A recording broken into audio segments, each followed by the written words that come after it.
Gary Oldman is best known for roles in such films as Sid and Nancy, Bram Stoker's Dracula, JFK, True Romance, and Immortal Beloved. His latest effort is not in front of the camera, but behind it. As the writer, director, and producer of Nil by Mouth, Oldman tells a personal story about a working-class family in South London. New York Times film critic Janet Maslin called his film powerfully raw. Joining me now, Gary Oldman, and I am pleased to have him back at this table. Welcome back. How are you? Welcome. Yeah. How do you feel about directing? How do I feel? Yeah. Well, I was always aware that it was hard. I mean, it looked hard, you know, just as an observer of it, and have always tried to at least be director friendly. Yeah. You know, show up on time, know your lines. You know, have an idea, some clue of what you're going to do. I had no idea how hard it was. In fact, physically, the stamina that one needs for it. But you know, acting is an interpretive art, and you are the one who communicates these ideas. Playwright, an author's ideas, and it was nice for once to be in the driving seat. I enjoyed it. I enjoyed it a lot. Something you'd like to do again? It's something. I think I have to do it again. Really, like in a way, I had to write this piece. And why did you have to write this story?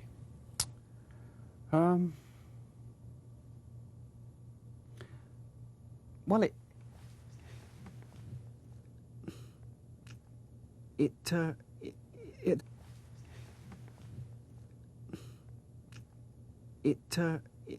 had been so, it was haunting me, and it was to the point of obsession, and it's such an important part of my life, growing up there, being molded and being shaped by that, and I thought that if I was going to pick up a camera, that I should at least come out of the gate as a director with a milieu that I really knew, that I could really own. Yeah. You know, in a sense, you may not like the film, you may like it, you may not like it, but you know, I'm on good ground here. You know, I know my subject on this one. Tell me the story for the benefit of those who haven't seen this film. It's about a family in South London, and specifically about a married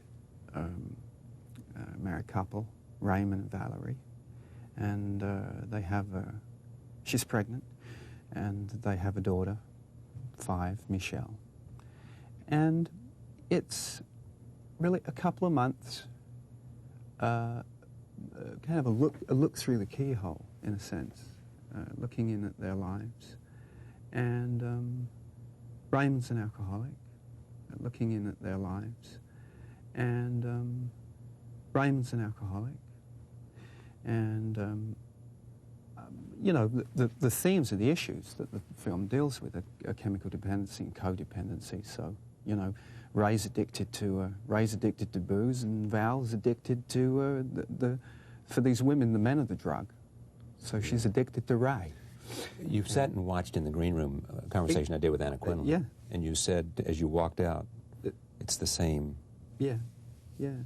I mean, I can't get into the psychology of, I can't really get into the head of women, why they put up with abusive relationships, and spiritually, emotionally, verbally. You know, this film deals with domestic violence, but it's not just about that. It's a violence of the spirit, of the soul that the film deals with as well.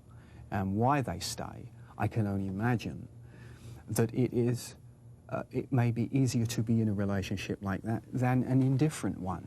You know, that he sees me flirting with someone else, he beats me up because he's jealous, so that means he loves me, doesn't it? it might not be a cuddle or a kiss, and it might be a belt around the head, but it's better than nothing. It's better to show some reaction to me than to ignore me. Than to ignore me. But what she was saying about digging up the roots of one's life, you know, when she was talking about sort of, you know, divorce and why some you know, people stay together because of the fear of that. I've done it. I've been through it, and I'm still shaking and reeling from the aftershocks of it.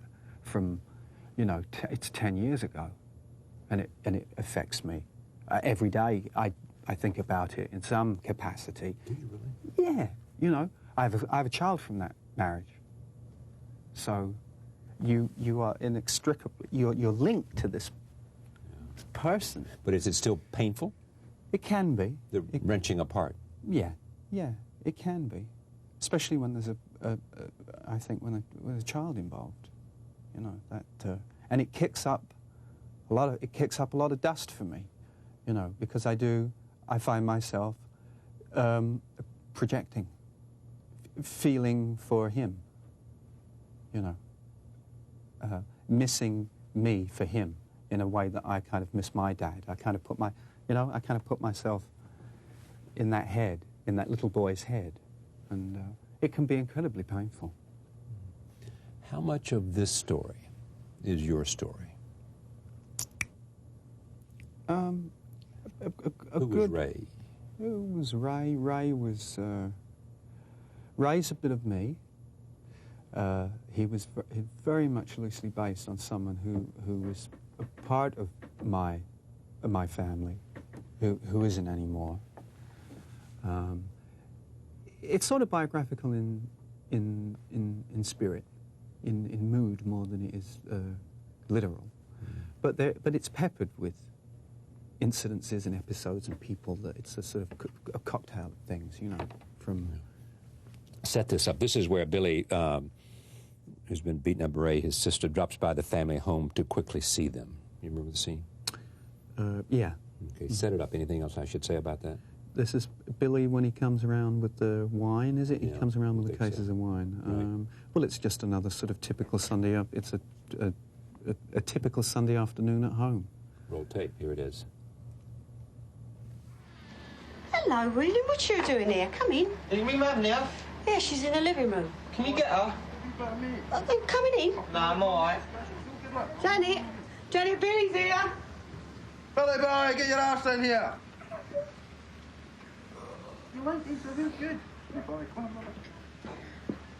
You've got some front coming round here. Ray's on his way round. He's just come off the phone and he sounds boozed. Yeah, so? Well, he's tough, isn't he? He's got the ump over that picture. What picture? You walked off with his mum's picture. What you done with it? What are you laughing at? I told him Ray's upset about that picture. Yeah, we've had murders over that, you little git. Look, if you're coming in, get upstairs, right? Because he's on his way over with that mark. Yeah? I told him Ray's upset about that picture. Yeah, we've had murders over that, you little git. Look, if you're coming in, get upstairs, right? Because he's on his way over with that mark. Yeah? Him. Well, what you done with the picture? I sold it, mate. Come in and we'll hide you under the bed. Nah, don't be daft. I only come up to give you this. What's this? All right, that's for you and Nan, all right? Because, like, she lends me fags when I ain't got them. She makes me cups of tea and all that lot. You know what I mean? A bit flush at the minute, so it's all right, OK? See you later. Billy, take it back. We don't want it. No, that's yours, all right? I'll see you maybe in a week. Tell her, Val, I don't want Big Ray getting hold of me, you know what I mean? You bring back that picture, right? It was his mother's. Mum, you still upset with me? No, I love you. One of the few clips you can actually show on television. Yeah. I know. I love you. One of the few clips you can actually show on television. Yeah. I know. The film is dedicated to your father. Yeah. Tell me. Yeah. Well, he left home when I was I think 7, 8, and in fact then he died. I was I was about 25, 26. And in fact, I was in the middle of shooting Sid and Nancy when he died, and I hadn't seen him very much in that time. And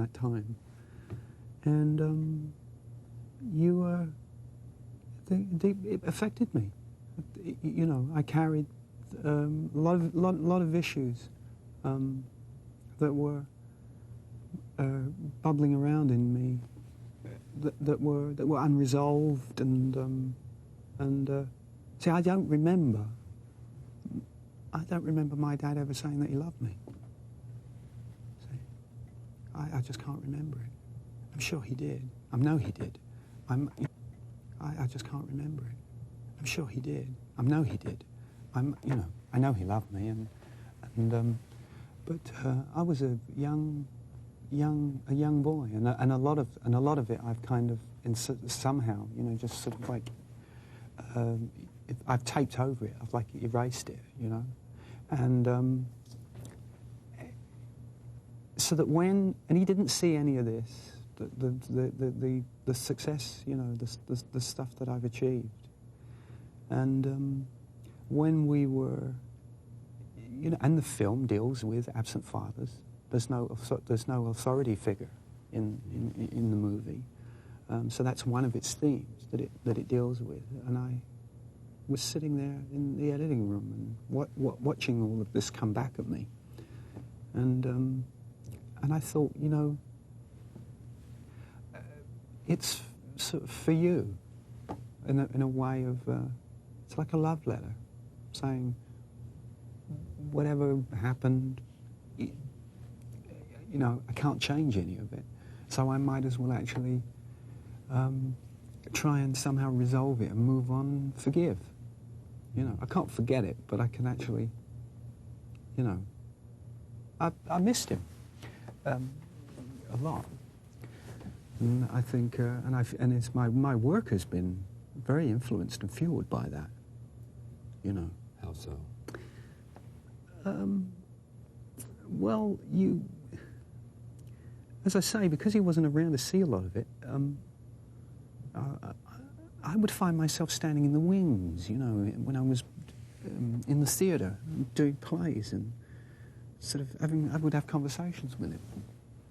Or one night I would dedicate it to him and say, you know, this one's sort of for you or whatever. You know, it was a strange kind of relationship with him, and because I think when a father goes, the little boy kind of has to become a dad in a sense, and then there's always that, you know, there's such powerful mythical figures to us that then you have that, you know, you have this whole image of who dad is, you know, and you know, and now with time, and I can look at it and think, well, you know, he wasn't perfect. I made him perfect, you know, and no one can be that. So that's really what the heart of the dedication is, just sort of saying,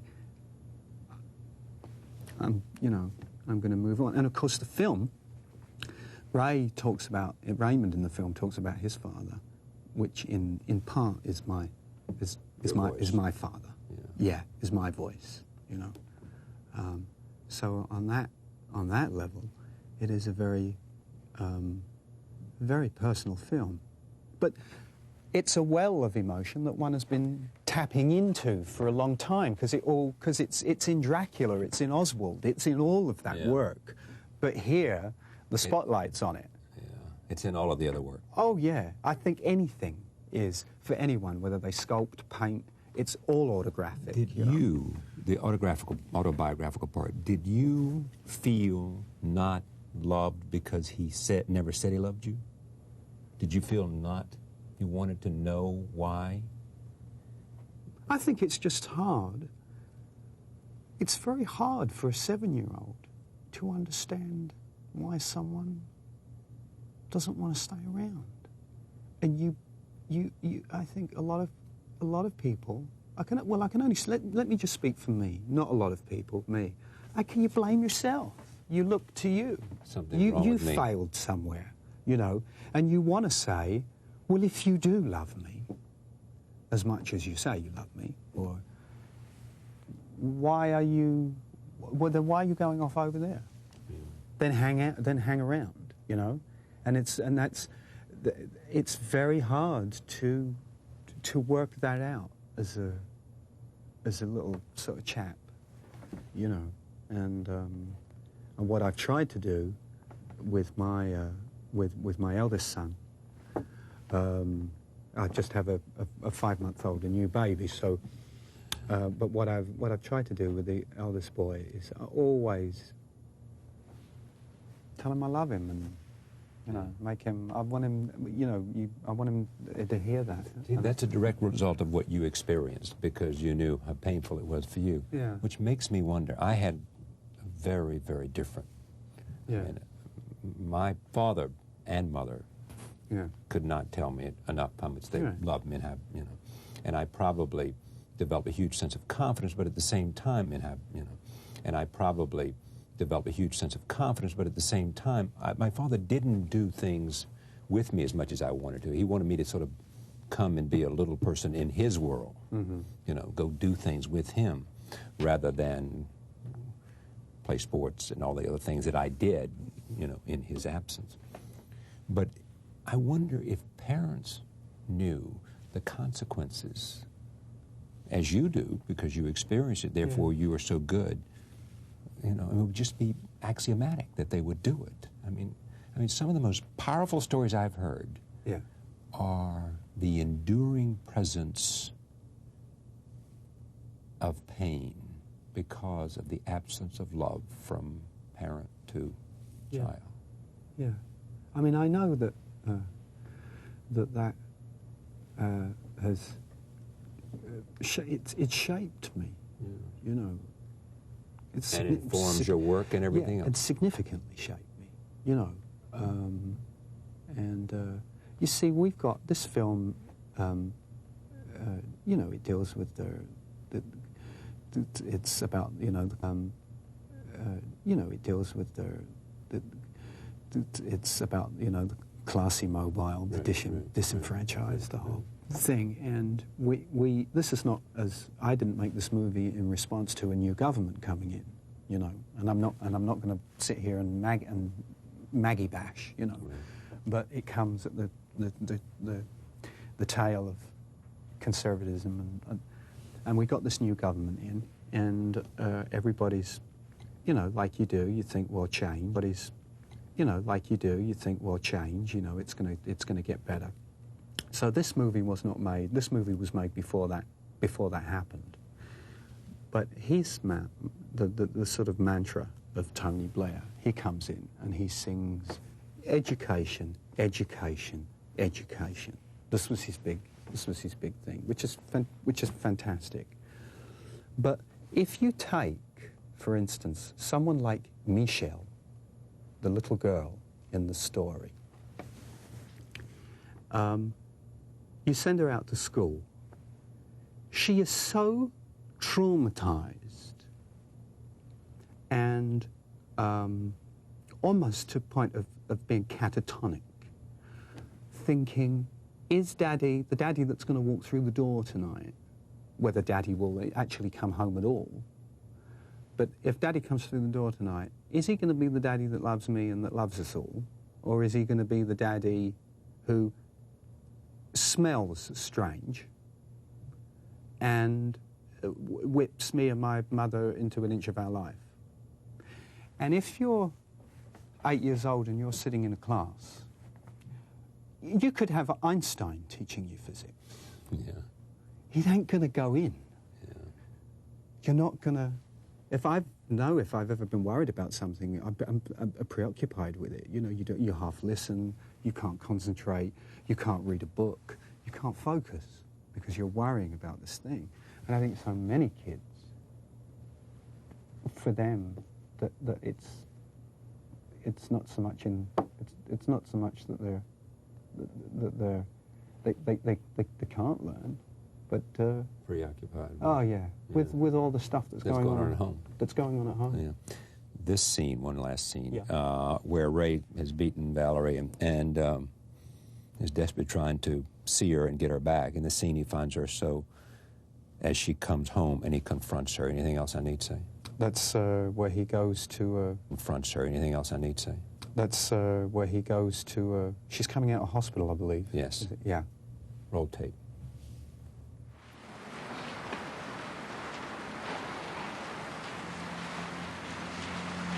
Found your picture. What? One Billy took. Oh, I'm going indoors. It's a mess. How's your mum? Well, you know, she's worried, isn't she? She's worried about Billy, she's worried about me. Coming home? We ain't got home to go back to, Ray. Everything in that place is smashed. Jesus, I mean, I feel like you really must hate me. Don't hate you. Well, I don't feel loved. I mean, that ain't love.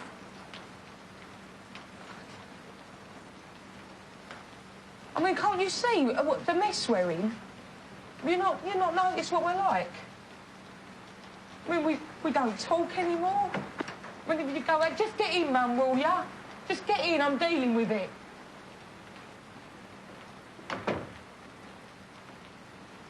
I mean, when you go out with your mates. And then when you are indoors, you're pissed out of your brains asleep in front of the television. I'll turn the television off, go up to bed. You follow me up at 3 o'clock in the morning stinking of booze. That's what I get. Even hell, you're knocking me about. Well, I'm 30 today, you know, and I feel so old. You know, I'm so tired. You know, and I want to be able to look back and say, yeah, I had a bit of fun, you know, when I'm old, instead of saying everyone felt sorry for me. I mean, that's the life I've got. Do you hear what I'm saying?